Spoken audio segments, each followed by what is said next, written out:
Hi everyone, welcome to our webinar, What to Know when Planning Your Youth Apprenticeship Program, Youth Apprenticeship as a Partnership. I'm Andrea Messing-Mathie, Director here at JFF, and I will turn this over to Eric Seleznow, our Senior Advisor and Director of our Center for Apprenticeship and Work-Based Learning at JFF.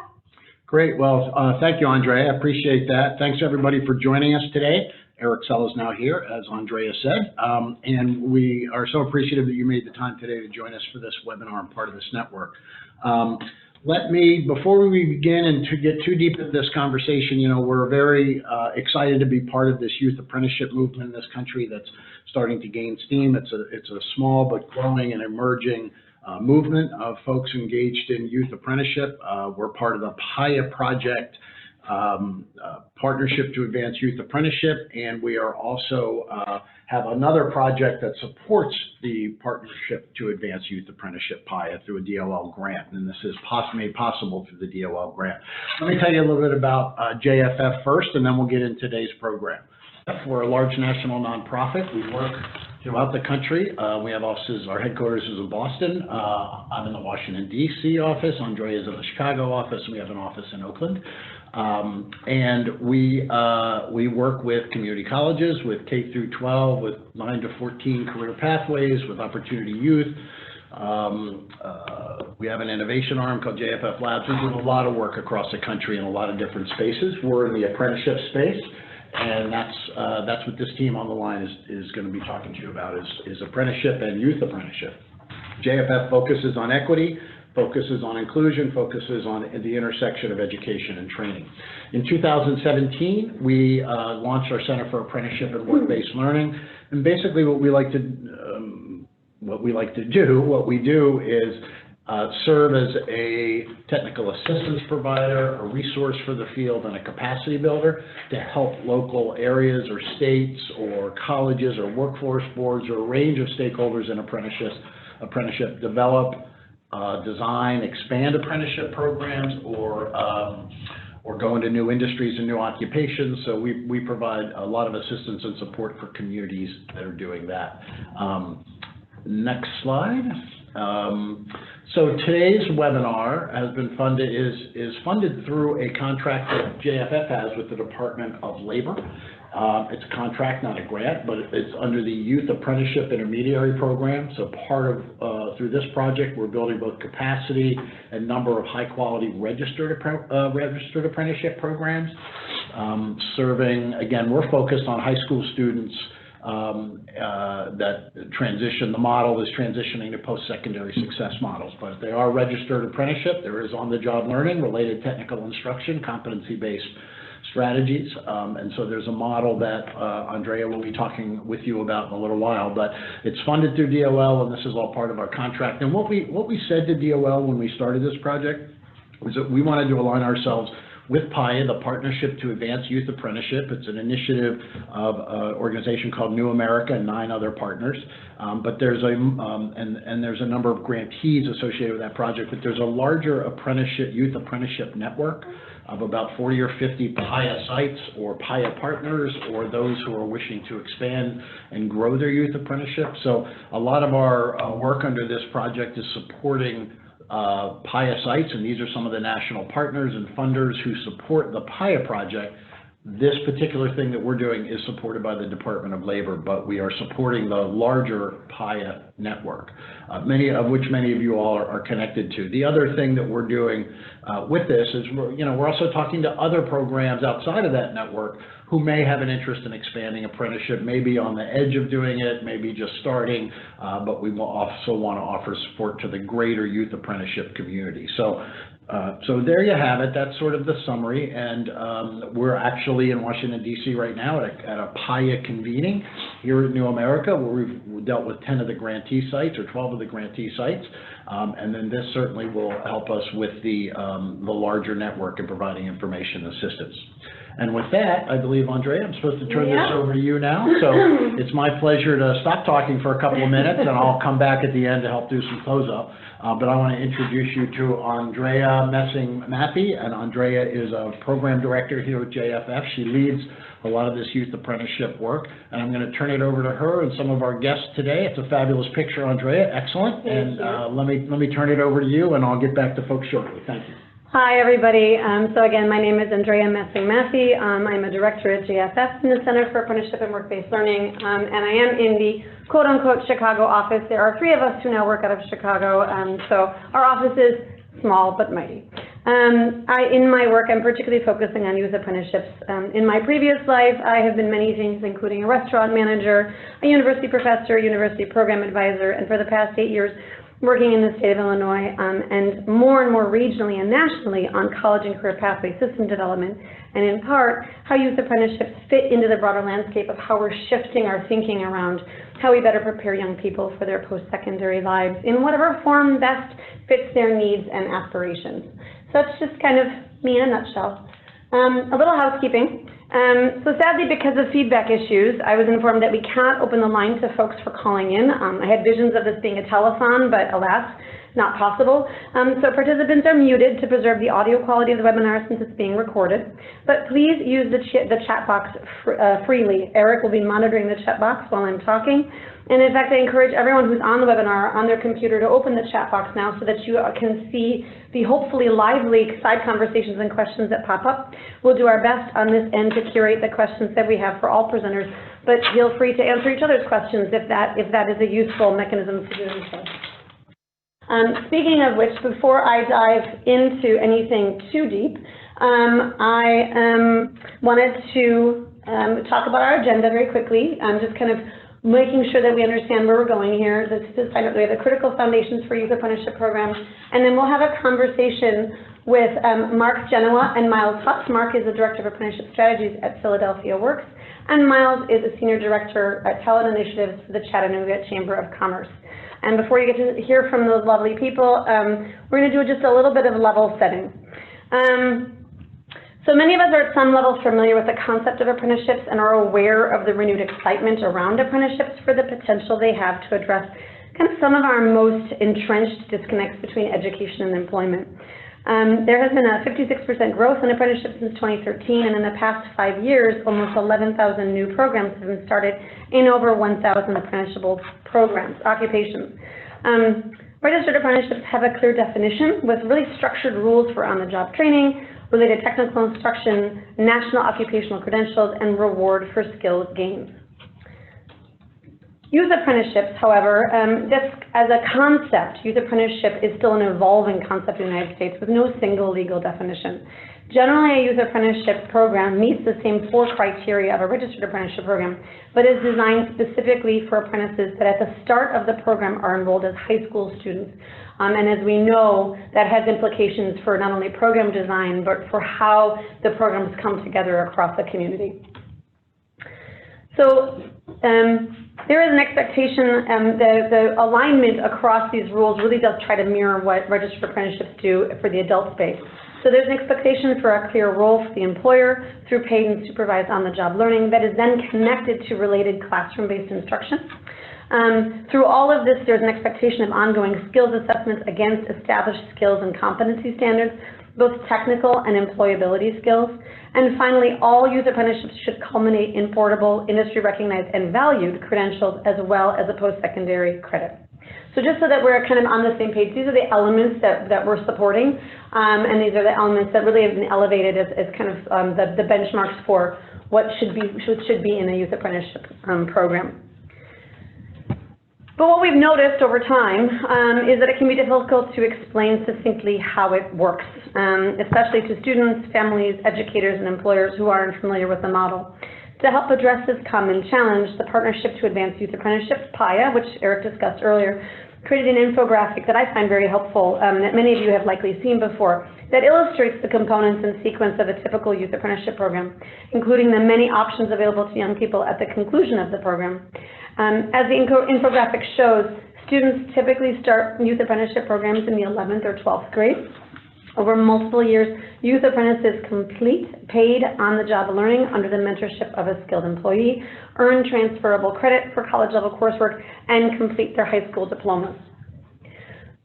One of the biggest issues that can derail a youth apprenticeship program, that can derail many of our programs, is an issue of quality. If employers, parents, teachers, and community leaders don't feel that a program appropriately serves the needs of young people or their employer partners, projects can become derailed as stakeholders lose trust.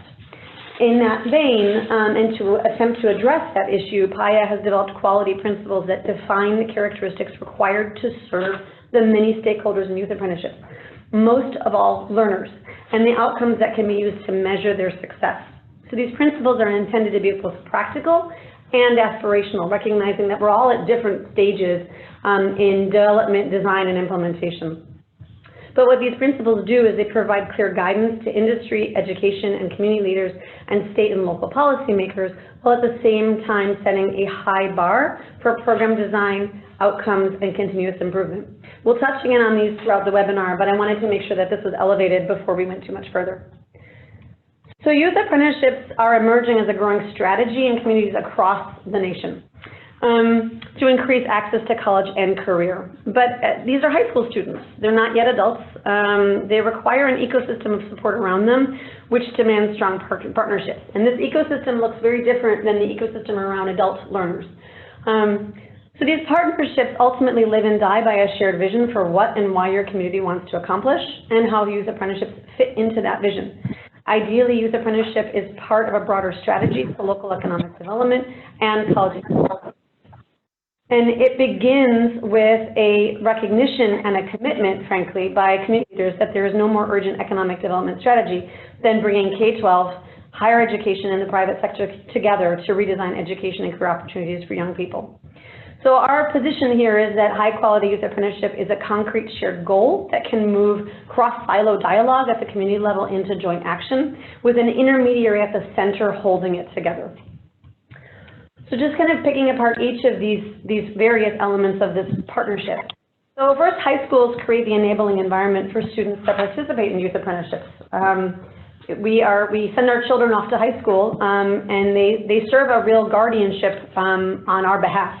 High schools have to give formal permission in partnership with parents for students to even participate in any post-secondary instruction or to attend on-the-job learning during normal school hours. They play a real role in recruiting and preparing students for youth apprenticeship programs, all while helping students meet graduation requirements. And it really must be noted that high schools have to be supported to do that work, and that's something that community is positioned well to do. Employers are, frankly, the linchpin of all apprenticeship programs, because without them, this would frankly just be something else entirely. Employers are the beneficiaries, the co-designers, and the anchor for youth apprenticeship programs as they work with education partners to identify skill requirements, build training plans, and deliver on-the-job training. What's different about youth apprenticeship from other work-based learning experiences or CTE programs is the specific role that an employer plays, which is more than just offering paid work experiences. Employers are directly responsible in the youth apprenticeship model for helping to define, deliver, and document the learning that takes place, and are making space for that young person in their hospital, in their machine floor, or their lab. Like, they're actually creating that space for them. And as such, they play a really crucial role. The post-secondary world, so colleges and universities that deliver related instruction are what complements the apprentices of what they learn on the job, while making sure that their training isn't too narrow for a single employer. This means that post-secondary partners can customize learning enough to meet the needs of industry, while making sure that learning is portable in the broader labor market and can be added on over time.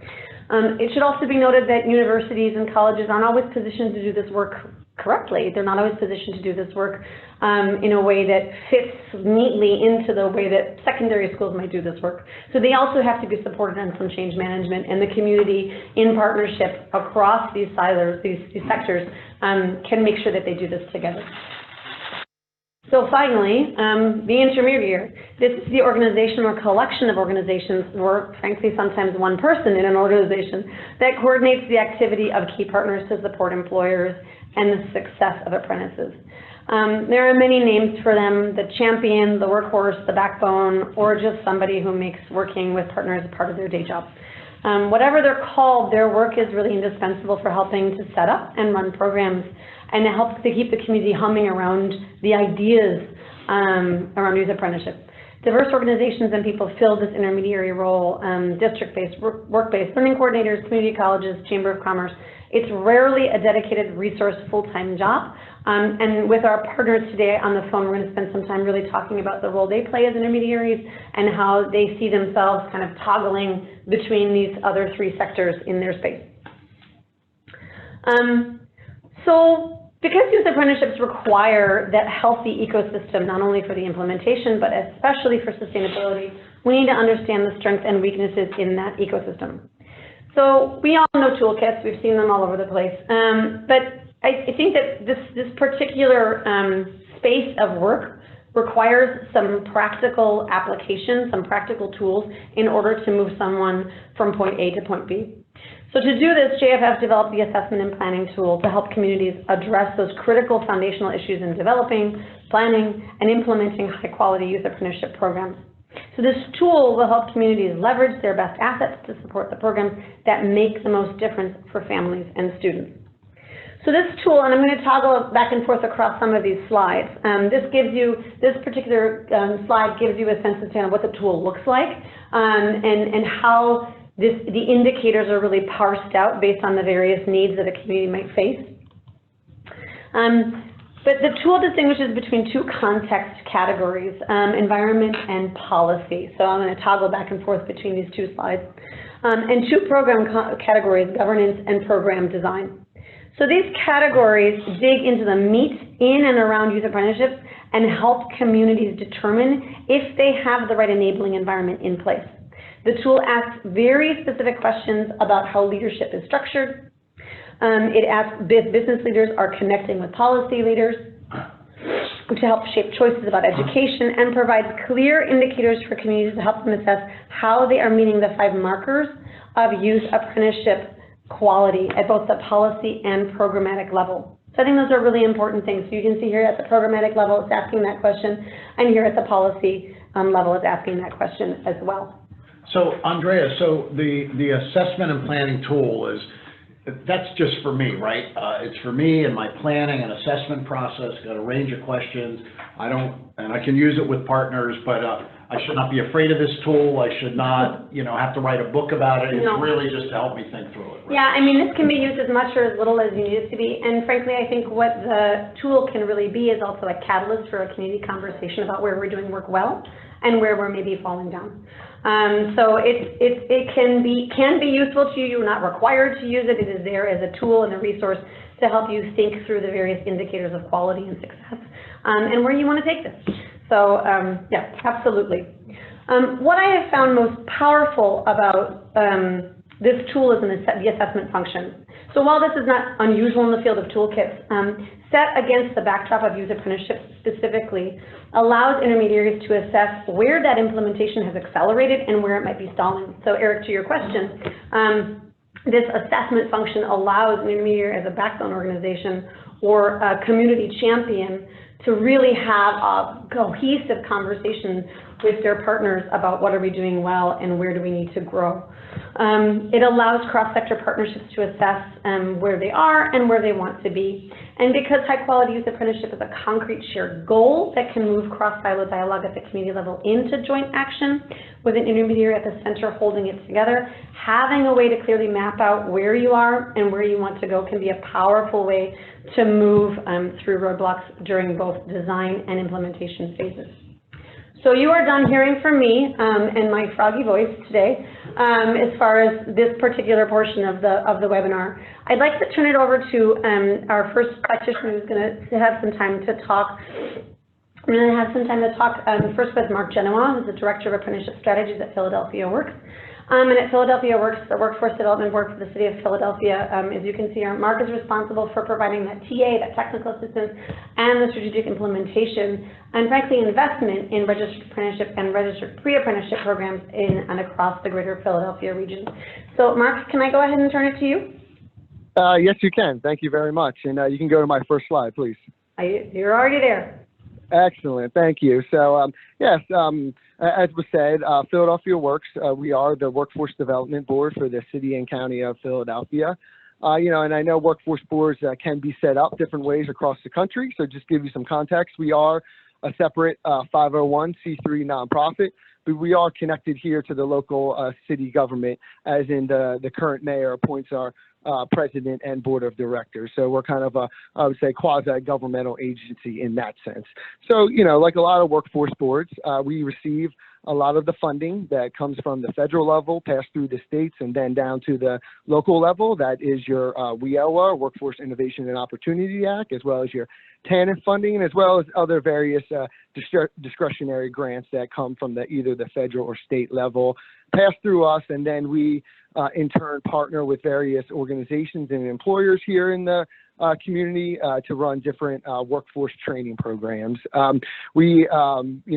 Traditionally, we oversee the what we call here the 4 career link centers. They're called American Job Centers nationwide.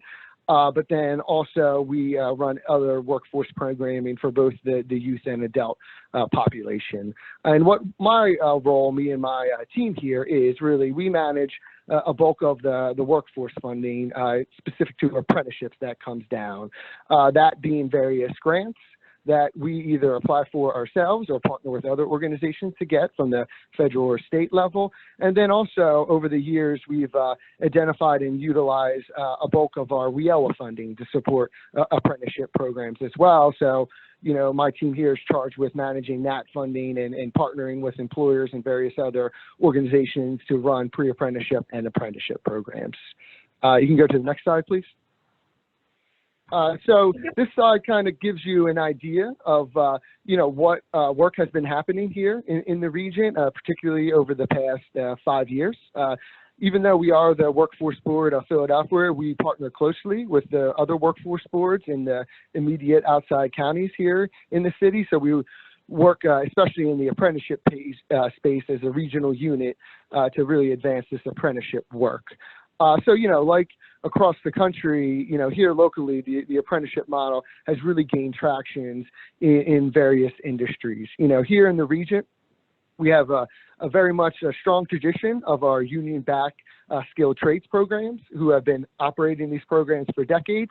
But then within the past 5 years, we've seen real interest and growth in this apprenticeship model in these what they call non-traditional industries in the apprenticeship world. So as you can see, these the occupations are some examples of what we've successfully registered with either single employers or with a group of employers. And from that list, you can see that healthcare is a space where a lot of programs are up and running, as well as IT and early childhood education, which is the ECE program is our largest non-traditional apprenticeship program here in the region, with over 30 employers involved in that program.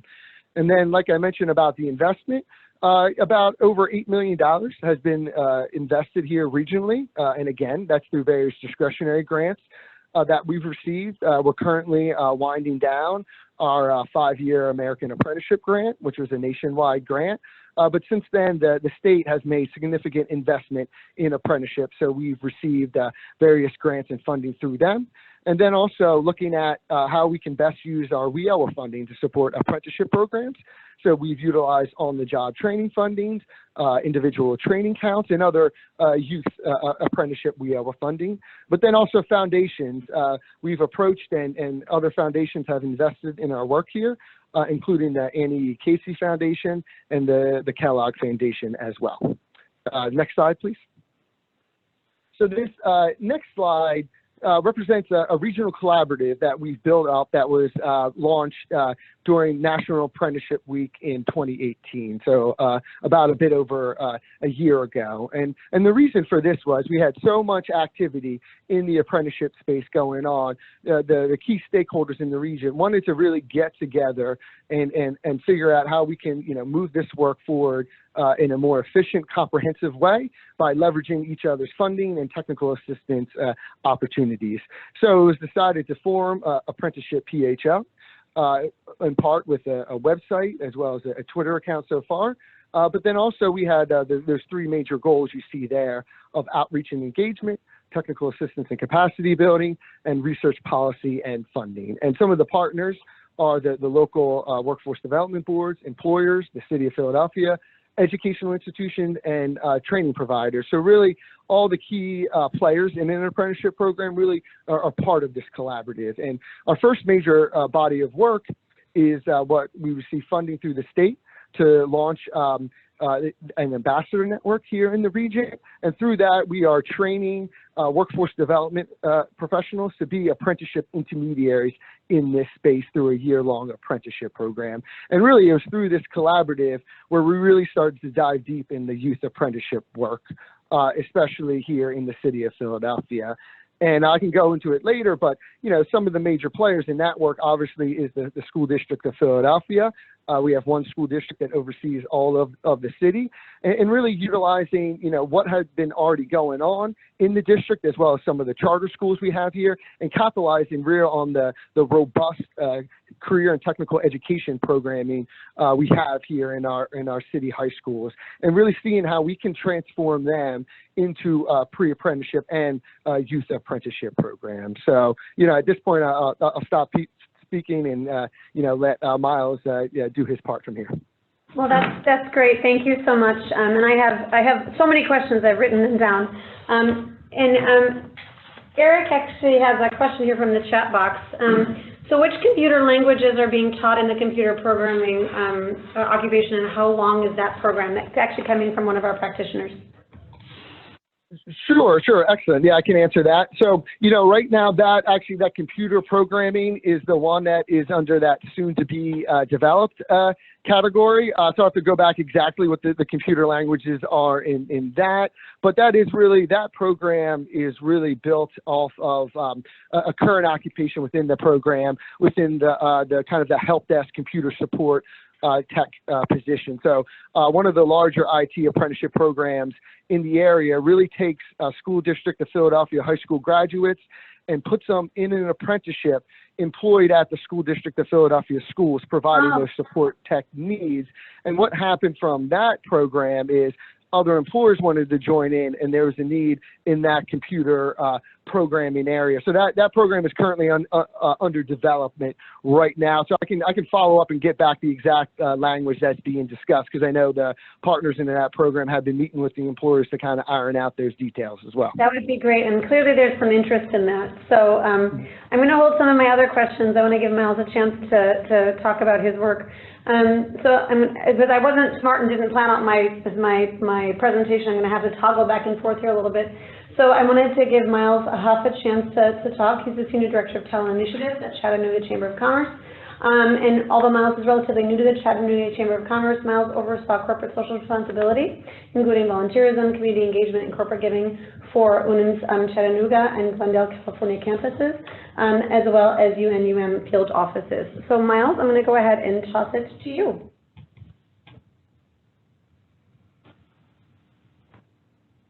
Miles may be on mute.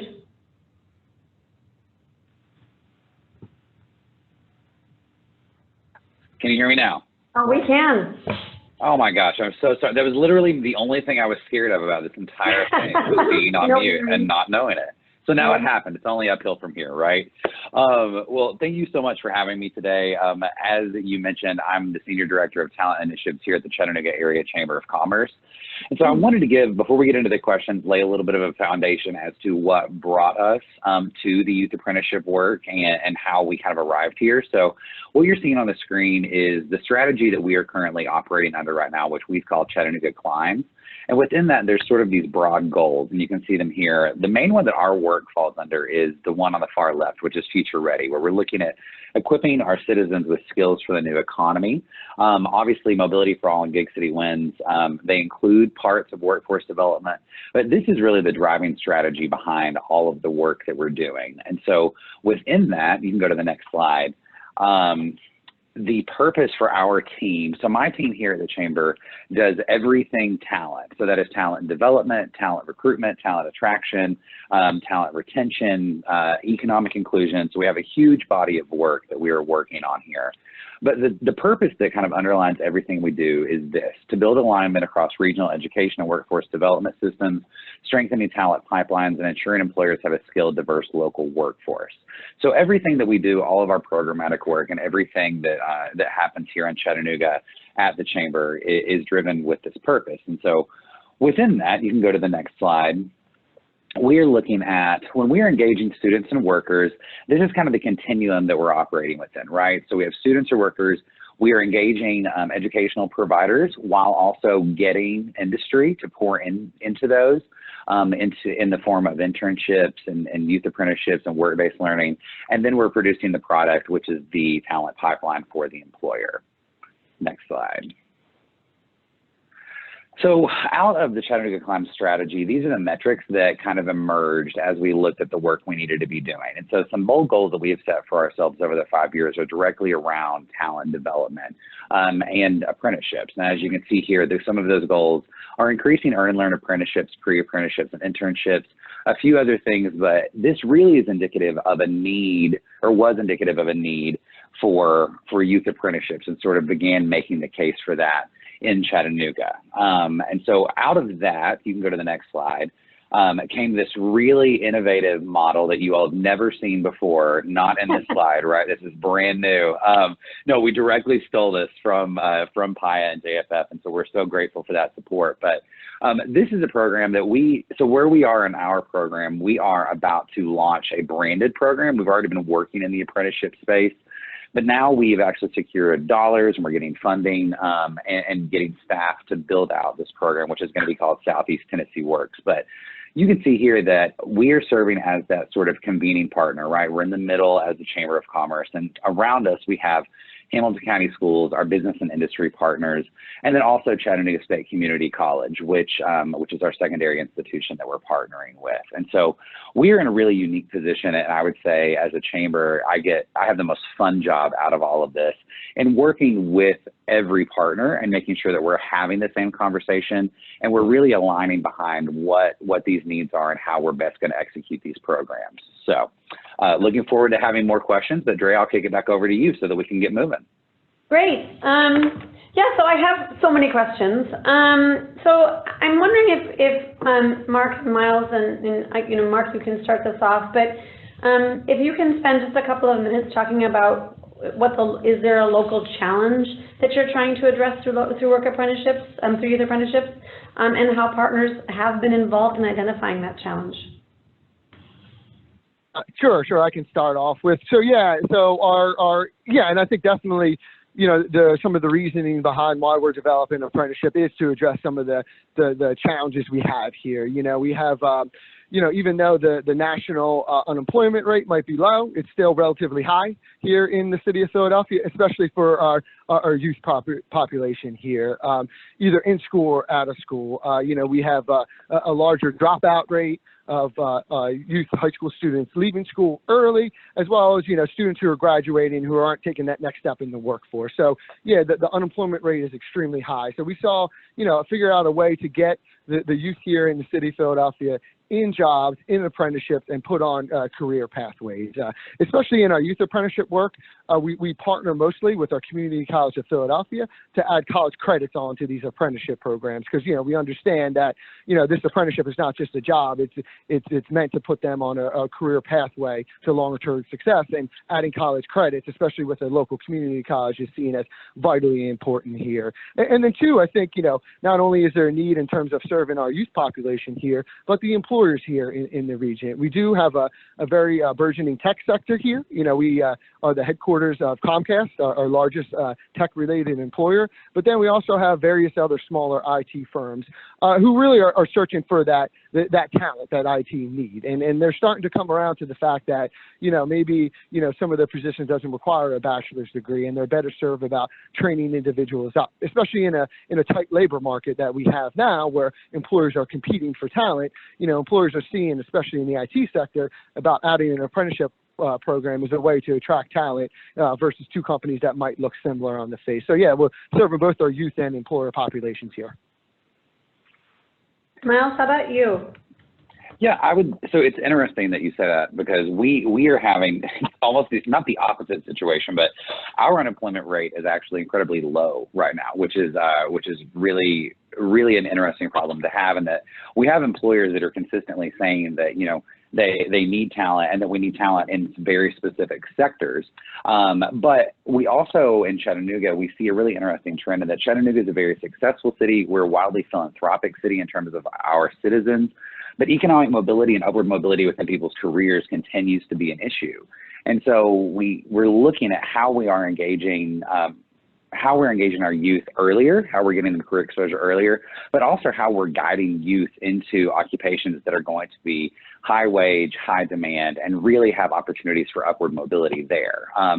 Some kind of local things that we're facing and being challenged with is that Chattanooga is historically a manufacturing city. We have a lot of really unique, both good and bad historical memories around being a manufacturing city and what that did to our environment. And so when we're looking at apprenticeships, people immediately automatically think of some of those more stereotypical blue collar types of careers, which sends up some red flags for people locally in terms of when we're looking at how we're engaging them and really what we're doing there. And so that's kind of a local thing, but I think that within any region, you have to look at kind of battling those conversations, right? And how you're guiding that conversation to let people realize that this isn't the apprenticeships of the past. This is a new way of looking at college and career. Sure. Are there specific policy levers that you've been able to leverage in order to enable youth apprenticeship programs locally? I think, Mark, you touched on this originally, but I'm curious if we can expand on that. Yeah, most definitely. So, being, the workforce board, we already are the recipients of a significant amount of funding from WEO and TANF. And, when I came into this position about 4 years ago, one of my main tasks was, to figure out, how we can utilize our WEO funding to better serve apprenticeship programs, because, the language it's always been there that, you can utilize WEO funding for, and previously WEO for apprenticeship programs, but, staff people or a number of staff people weren't dedicated to figuring it out. So really kind of sat down with our folks who are knowledgeable in that space and really figure out what pieces are kind of easy wins, like the on-the-job training dollars, which provide wage reimbursements to employers. How can we fold them into apprenticeship programs? And then also individual training accounts, which, typically pay for some type of training for folks who are either looking for a job or upskilling. So how can we utilize that for the related instruction piece of apprenticeship programs? So from kind of that low-hanging fruit, they say, easy wins, we started to build on that success and see more and more how we can utilize our WEO funding and be kind of creative in what we're exploring in terms of other funding. Super helpful. Miles, how about you?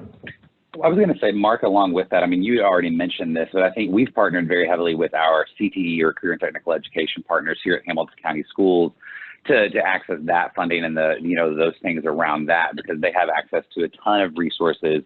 And so we've been able to help them do sort of a needs assessment on the program offerings that they have and how those are really lining up with those career offerings that we're wanting to build out apprenticeships and work-based learning opportunities for. Okay, that's really helpful. So one of the things that I think is really helpful for us to kind of talk about is kind of the hurdles that you're trying to overcome. And I know in some cases it's financing for intermediaries. In some cases it's data collection and use. How do you get the data around the connection between school level data and community college data in order to make informed choices about how to marry programs together or access to flexible resources? I'm wondering if you can speak a little bit about a particular challenge that's really risen to something that either you could use assistance on more broadly from national partners, or something that you've been really able to work locally to try to diagnose. Miles, I'm wondering if I can kick it to you.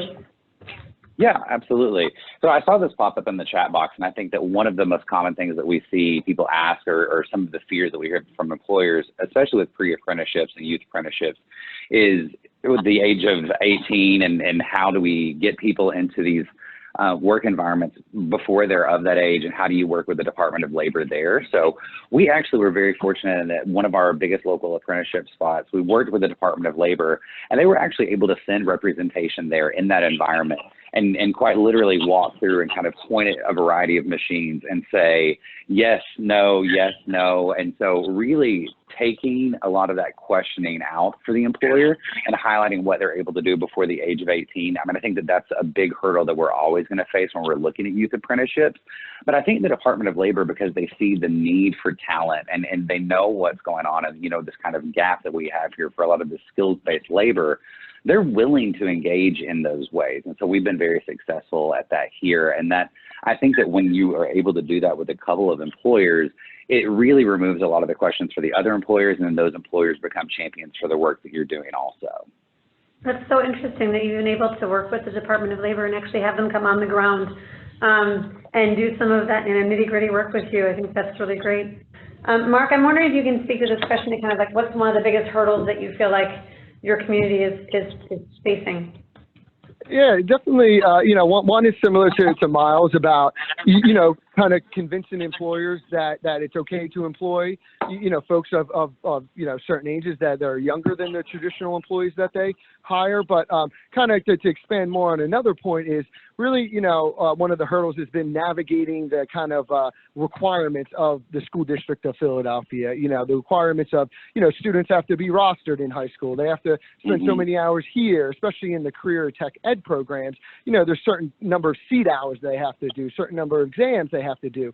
So really kind of navigating the bureaucratic ness of the school district of Philadelphia, and really seeing where kind of rules can be bended a little to allow, students to work, to do an apprenticeship while on school time and maybe roster at another location instead of their school. So, over the years, we slowly started to kind of chip away at these different requirements, because, when I started, pretty much the school district wouldn't release the students at all for any type of kind of work experience or work. But then each year and year, we've gotten them to release the students more and more throughout the day until, actually last year, they allowed a group of students actually to roster full time at a local union apprenticeship program where they were starting their apprenticeship there. So that was seen as a big win working through that. But, I think in setting up all these programs, we always encounter some type of bureaucratic things that might have been set up traditionally to allow students to participate in these work-based learning programs.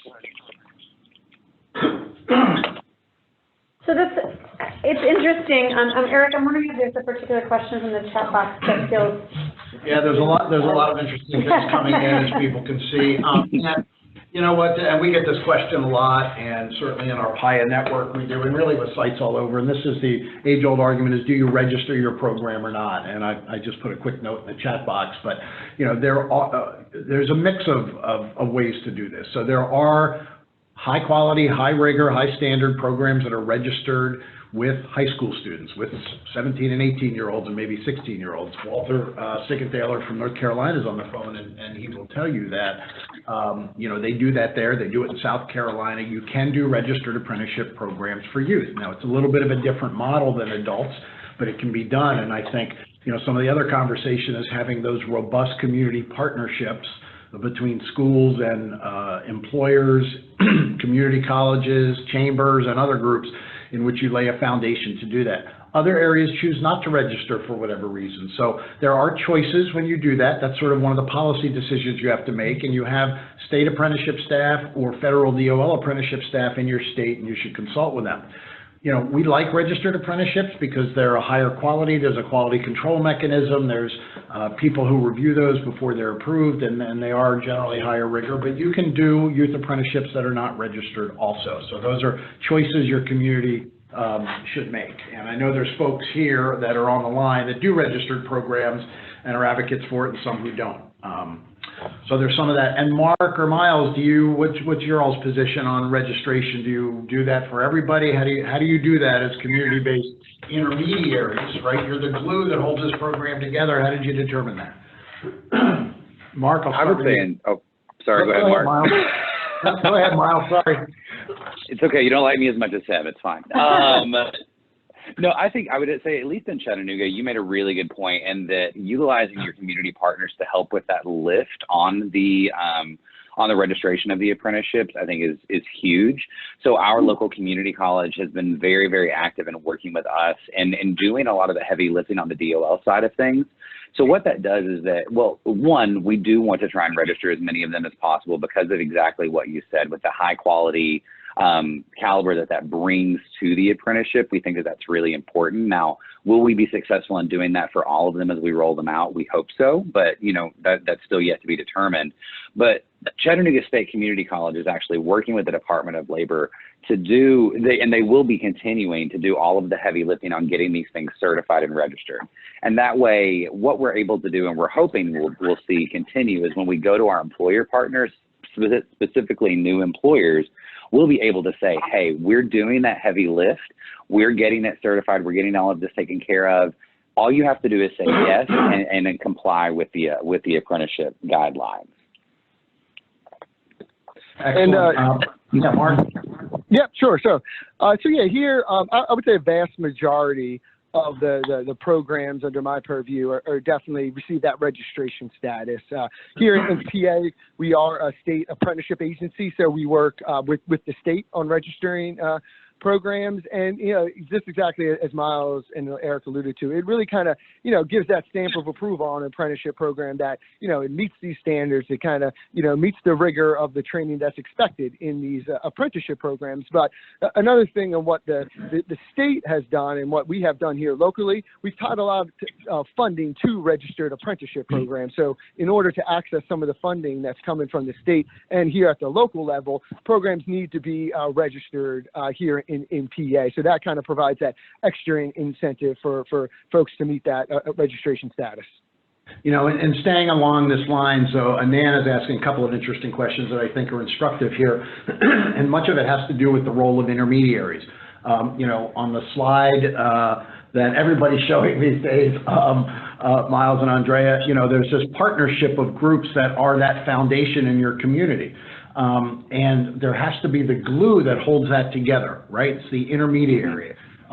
You know, in Chattanooga, it's the Chamber. In Philadelphia, it's Philly Works. In Charleston, it's Trident Technical College. In North Carolina, it's some in the community college system, some in Apprenticeship 2000. There's a number of different ways communities do this, but you have to have somebody not so much in charge, but who's leading this effort, who's bringing the partners together.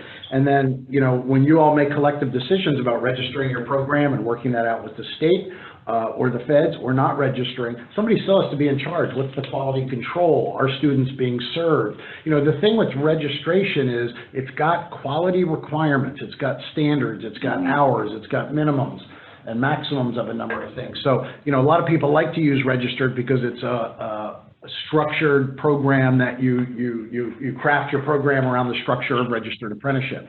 But make no mistake, whether it's registered or not registered, somebody has to lead it. Somebody has to make sure the quality control is good. Somebody has to make sure, you know, the sponsorship rules are being followed, whether you as an intermediary are going to sponsor a program or the employer is going to sponsor it.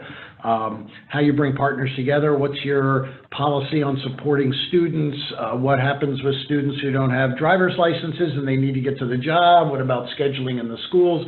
So the partnerships do that, but you need an intermediary like Chattanooga, like Philly Works, like Trident Tech, or any of those other colleges. CareerWise in Colorado is another example. You need those strong intermediaries, and that's what Andrea was talking about earlier, where some of her work and these guys are. And I see, you know, we've got a lot, you know, Missouri registers all their youth apprenticeship programs, and a lot of people are doing it, but there are choices. So one of just to switch a little bit, because we're getting a lot of questions around school district involvement, and there's two questions kind of back to back that I think are really helpful.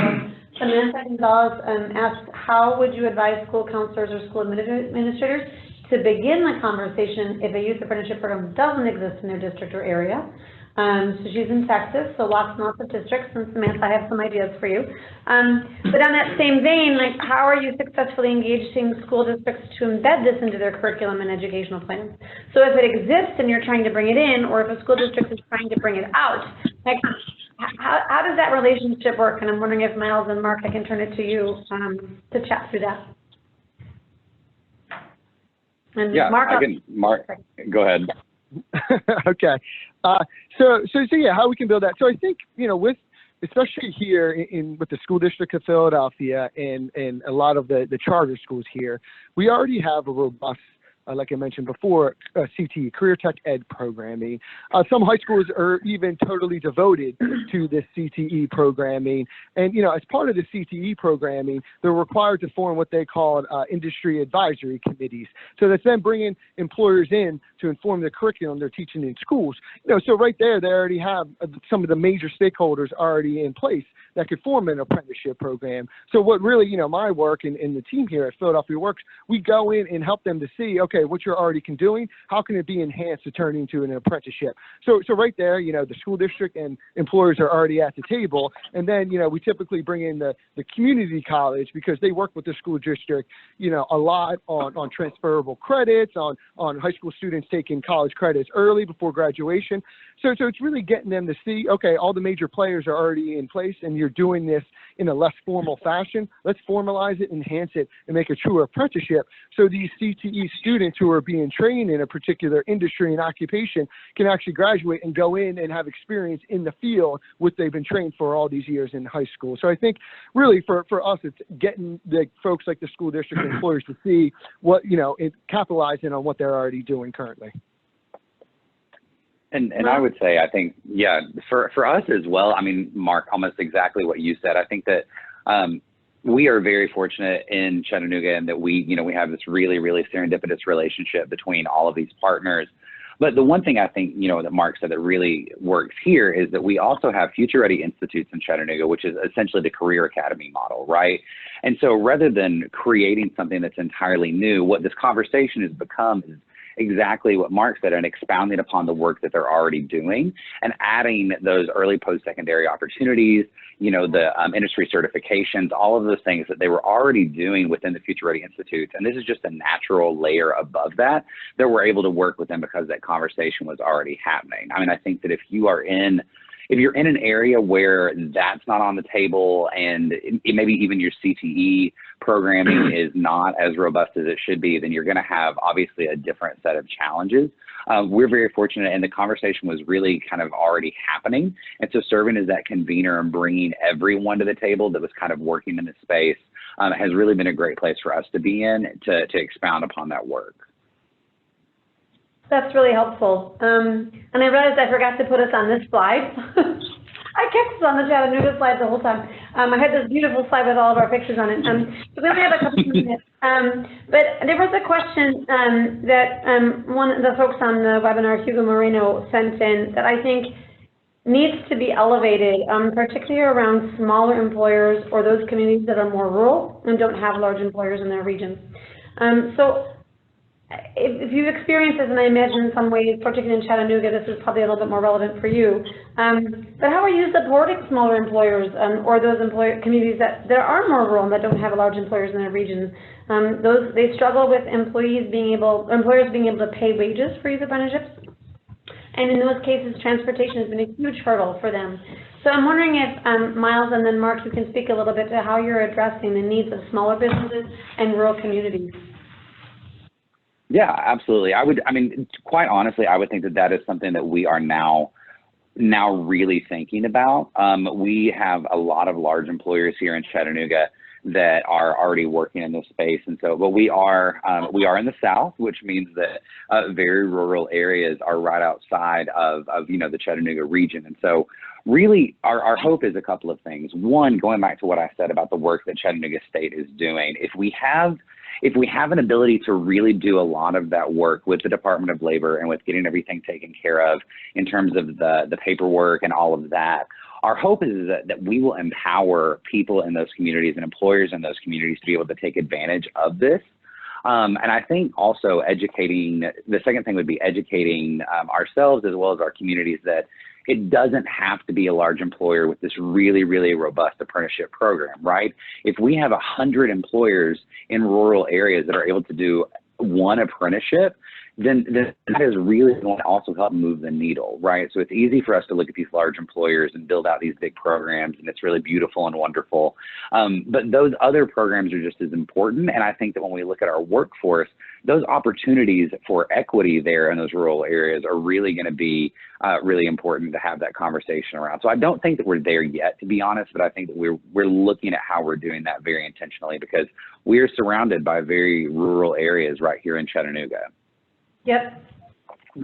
And yeah, so, you know, in terms of smaller employers, here in the city and the region, what we've seen work well is the group model of apprenticeship programs, where you have a third-party sponsor, be it a nonprofit, a chamber of commerce, an educational institution, that has multiple employers join into the program. And really, this has been really attractive to our small to mid-sized employers, because these third-party sponsors take the burden of the administration, the operation, any other requirements off of it, and the employers, you know, just focus on, you know, hiring an apprentice, assigning a mentor, and really training that individual up. So the employers can focus on what they do best, while, you know, all the paperwork and back-end stuff is done by this third-party, sponsor. And, you know, we've seen so much success in that model. And like I alluded to in my introductory comments, we've actually developed, in line with another organization, Keystone Development Partnership. It's actually a registered apprenticeship for apprenticeship navigators. So folks who are at organizations who are training in this apprenticeship model to be apprenticeship intermediaries, to be sponsors, so they can go out and work with their employer base and create these programs. You know, in terms of, you know, obviously in terms of the rural needs, obviously, you know, we're not too rural here in the southeast section of Pennsylvania, but you know, we do, and I've had experience with it, because, you know, I do speak with, you know, in the middle of the state here, and in the western portions, it is more rural, and I've talked with the boards out there and various other partners about developing apprenticeships out there. And I think what we're really seeing, as I mentioned, that early childhood education program that has been so successful here, the state invested in it and wants to launch it statewide. So we've been experiencing those problems in the more rural areas, where the program is going to look differently than it does here. You know, I know out there, you know, they're talking about utilizing online coursework instead of in-person coursework, so it can be spread off a larger area. And then also transportation is obviously, you know, an issue out there. So figuring out how we can, you know, give apprentices out there, you know, affordable vehicles so they can get to the work site. So yeah, we're definitely talking with our more rural parts of the state here on how they can implement this apprenticeship model.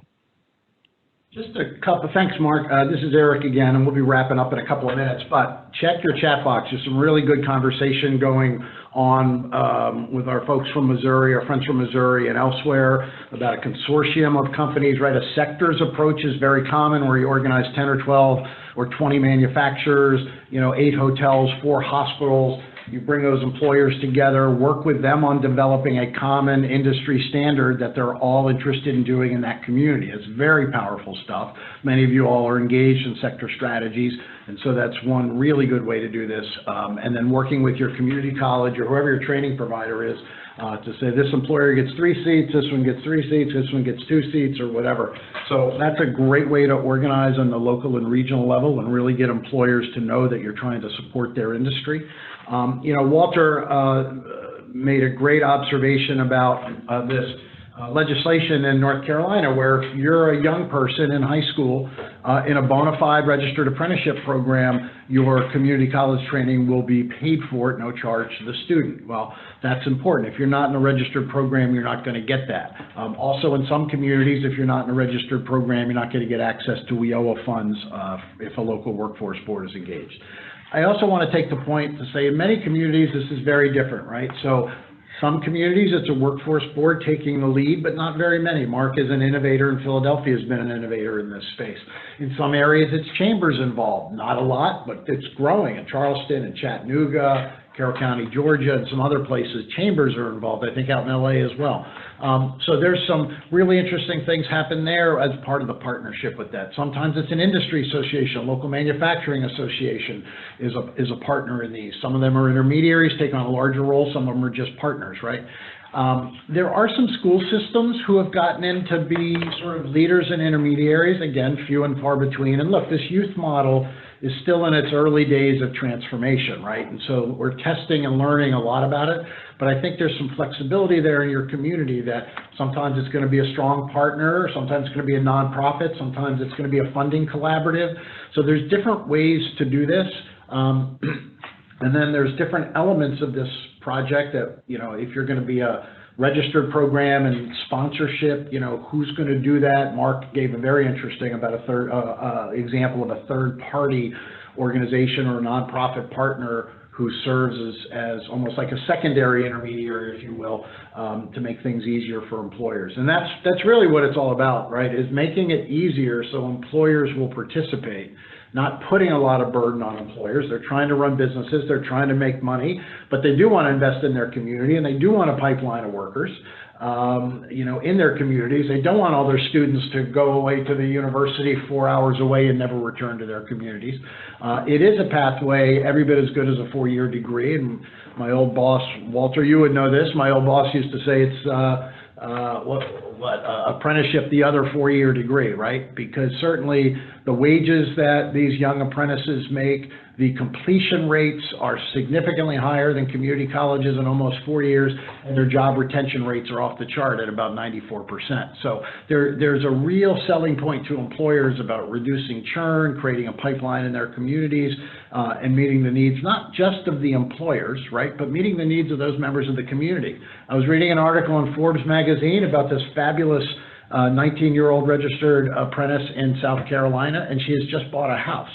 And she apprentices at Bosch Manufacturing down there. Just an incredible story. So we've got to a lot of questions on here, not all of them. There's been some great conversation back and forth. I want to thank Mark and Miles for joining us today, a couple of PIA partners and just a couple of good old apprenticeship guys. We really like that. So I want to thank you guys for participating and give us a glimpse of what's going on the ground. Andrea, before we leave, I want to thank you for all of your work on this, and let me turn it over to you for a couple of announcements. Yeah, so before everyone goes, and I know we've gone a little bit over time, I first wanted to make sure, my communications manager would strangle me if I didn't make sure that I said this. We have a video competition, and it's because we want to hear from the actual apprentices themselves. So there is a 60-second video challenge for youth apprentices about why I apprentice. And the submissions due date for that is March 31st, 2020. The link to the website, so jff.org/whyIapprentice for more information. There's a $1,000 prize for the first winner and an all-expenses paid trip to the premiere at Horizons, which is in New Orleans this year. So just keep that in mind as you're looking at your youth apprentices, that this is a great way to elevate what's going on in your communities. On that note, Horizons, June 9th to 10th, 2020, New Orleans. This is our flagship every other year conference where we kind of set the agenda and the stage for the work that JFF is doing for the next 2 years.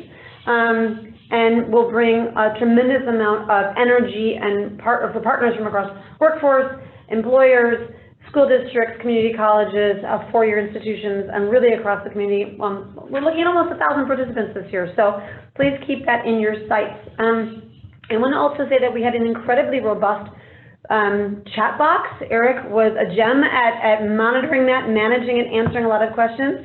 And I know my communications manager's on the line, and she'll probably strangle me for this, but I would like to actually curate these questions to create an FAQ document. There's too much good information there, and on the recording we lose that. So I'm going to take that information out, and because many of you answered each other's questions, and I think those are important connections to make and to reapply, so we'll figure out how we do that. I don't have an actual answer for that, but I think that's important to do.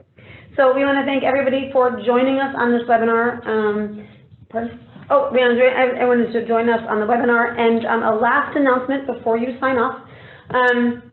For those of you who are PIA members, please keep an eye out for your email box for an email from the New America about incentive funds that JFF is now releasing for building out some specific parts of your youth apprenticeship programs. If you are not PIA members and you are interested in this, please reach back out to Rachel. I think she sent you the original invitation to this webinar, and then we'll figure out how we can kind of connect with you.